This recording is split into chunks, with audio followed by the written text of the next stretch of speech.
جی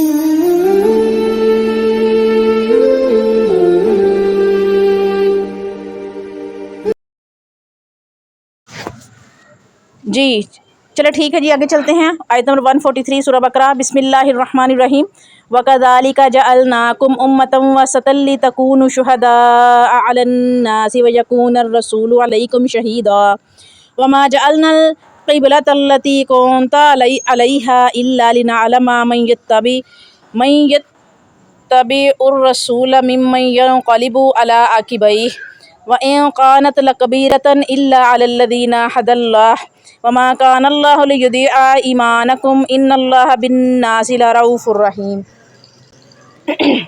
اس کی word to word translation دیکھتے ہیں۔ اور کذالک اسی طرح جعلناکم ہم نے تمہیں بنایا امتاً امت وسطاً معتدل لتکونا تاکہ تم ہو شہداء گواہ علی پر ناسی لوگ و اور یکونا ہو رسول علیکم تم پر شہیداً گواہ و اور وما جعلنا اور نہیں مقرر کیا ہم نے قبلہ التی وہ کس کنتا آپ تھے علیہا اس پر الا مگر لنعلم تاکہ ہم معلوم کرے من کون یتبع پیروی کرتا ہے رسول ممن اس سے جو ینقلب پھر جاتا ہے علی پر عقبیہ اپنی ایڑیاں و اور ان بے شک کانت یہ تھی لکبیرتن بھاری بات الا مگر علی پر الذین جنہیں ہدا ہدایت دی اللہ و اور ما نہیں کانا تھے اللہ لیضیع کہ وہ ضائع کرے ایمانکم تمہارا ایمان ان بے شک اللہ بالناسی لوگوں کے ساتھ لارؤوف بڑا شفیق رحیم رحم کرنے والا ہے۔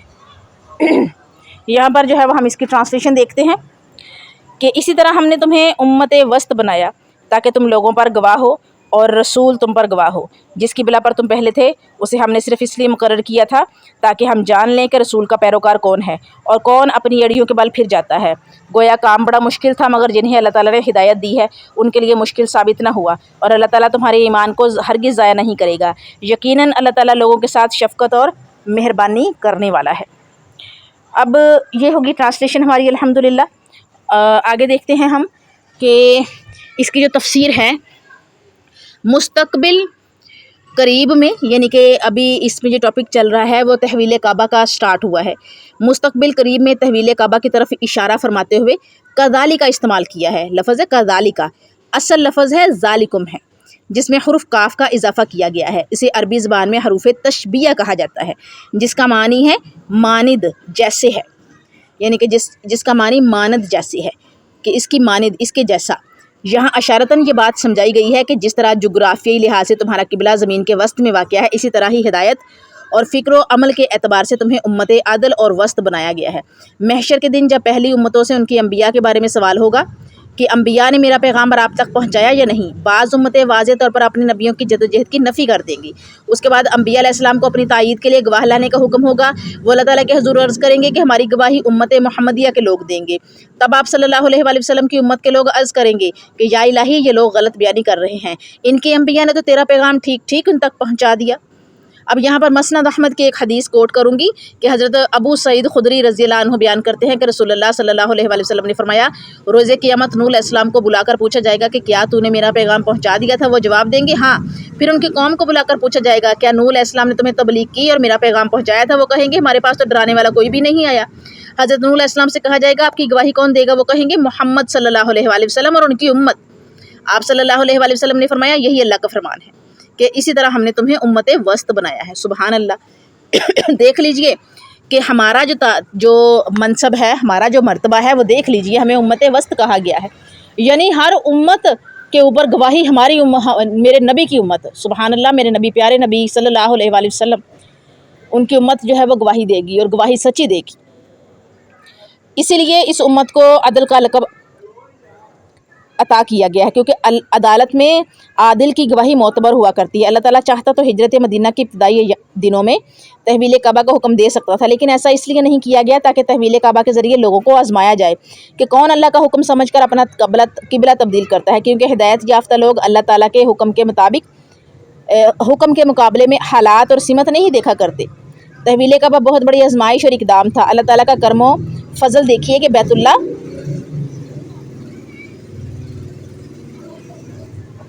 اللہ قبلہ مقرر فرمانے کے باوجود اسے سمت مقرر نہیں کیا گیا بلکہ مسجد حرام کی جانب چہرے کرنے کا حکم دیا تاکہ قبلہ کی سمت متعین کرنے میں دقت نہ اٹھانی پڑے۔ رسول اللہ صلی اللہ علیہ وآلہ وسلم نے اس میں اور وسعت کرتے ہوئے فرمایا۔ ترمذی شریف کی ہدایت ہے بین المشرقی والمغربی قبلہ کہ قبلہ مشرق و مغرب کے درمیان ہے۔ تحویل قبلہ کے بارے میں فرمایا جا رہا ہے کہ بے شک یہ بڑا مشکل مسئلہ اور مرحلہ ہے، لیکن ان کے لیے معمولی کام ہے جن کو اللہ تعالیٰ نے ہدایت سے سرفراز فرمایا ہے۔ جہاں تک شہادت کا حق ادا کرنے کا معاملہ ہے، آپ صلی اللہ علیہ وآلہ وسلم نے اسے اس طرح ذمہ داری اور شاندار طریقہ سے ادا کیا کہ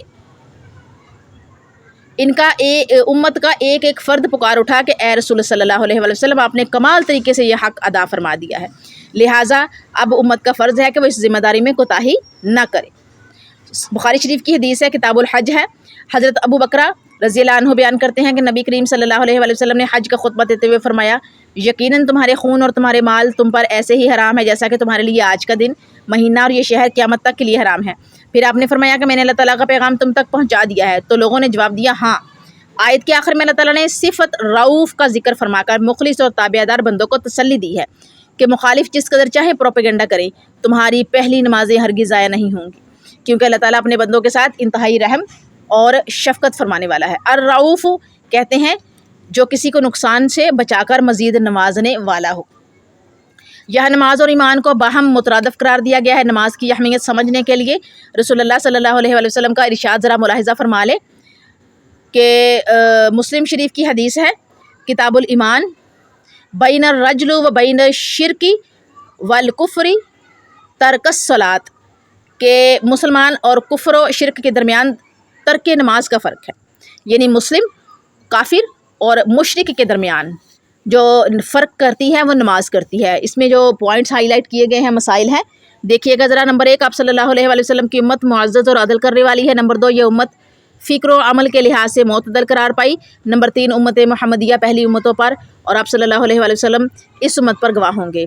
نمبر 4 ہے تحویل قبلہ بہت بڑی آزمائش اور اتباع رسول کی کسوٹی ہے۔ نمبر 5، نماز اور ایمان باہمی مترادف ہے۔ اور نمبر 6 ہے اللہ تعالیٰ اپنے بندوں کو بخشنے والا اور انتہائی مہربان ہے۔ اب ہم کیا کریں گے؟ تفسیر دیکھیں گے قرآن سے کہ شہادت حق امت محمدیہ کا اعزاز ہے۔ نمبر 1، نبی صلی اللہ علیہ وآلہ وسلم کی امت تمام امتوں میں امت خیر قرار پائی، سورہ آل عمران آیت نمبر 110۔ اور نمبر 2 ہے آپ صلی اللہ علیہ وآلہ وسلم کی امت نے امت وسط کا اعزاز پایا، سورہ بقرہ آیت نمبر 143۔ نمبر 3، آپ کی امت کو داعی الی الخیر کا منصب ملا، سورہ آل عمران آیت نمبر 104۔ اور نمبر 4 ہے اللہ تعالیٰ نے آپ کو شاہد، مبشر اور نذیر بنا کر بھیجا، سورہ فتح آیت نمبر 8۔ اور نمبر 5 ہے آپ صلی اللہ علیہ وآلہ وسلم کا منصب لوگوں پر شہادت قائم کرنا ہے، سورہ مزمل آیت نمبر 15۔ آپ صلی اللہ علیہ وآلہ وسلم اور دوسرے انبیاء علیہ السلام اپنی اپنی امت کے بارے میں گواہی دیں گے، سورہ نساء آیت نمبر 41۔ امت محمدیہ لوگوں پر گواہی دے گی، سورہ بقرہ آیت نمبر 143۔ اچھا جی، آگے کوسچن لکھ لیجئے گا ذرا عروسہ۔ جزاکم اللہ خیرہ۔